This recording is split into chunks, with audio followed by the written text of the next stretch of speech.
Ancaq təbii ki, elə xəstəliklər də var, qadınlarda çox olur, kişilərdə ağır keçir. Məsələn, klimaks xəstəliyi, hormonal pozulma, yaşla əlaqədar olaraq. Qadınlarda çoxdur. Narahat edir, istilik gəlir, qan tər basır, sonra buza dönür, rədd döntüləri artır, təzyiq dəyişir, yuxusu pozulur, əsəbi pozulur.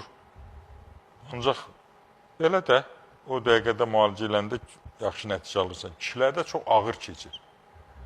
Əsəbini pozub, psixi pozulluğa qədər gətirib çıxara bilir. Bir də deyirlər ki, bu neçə il, 50 il bir ömür sürüblər bunlar. 70 yaşında, 75 yaşında bunlar hara boşanırlar.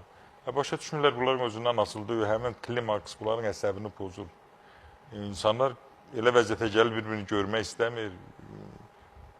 Qəbul elə bilmir. Özündən asılı deyil, hormonal pozğunluq onu o günə salır. Ona da vaxtında müalicə edirik, vaxtında müdaxilə edirik. Deyir, ay doktor, elə bir gözümə əşik gəldi. Və deyirəm, klimaksdır ki, mənə Allah göstərməsin, alın olsun Allaha. Dəfələrlə zəng gəlir ki, nə deyirsən? Deyirəm, klimaks deyirəm.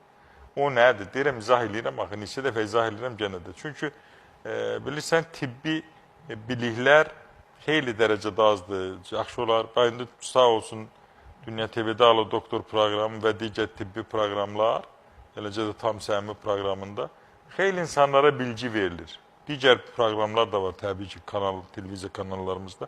İnsanlar nə qədər savadlı olarsa, nə qədər məlumatlı olarsa, o boyda da səhv eləməzlər.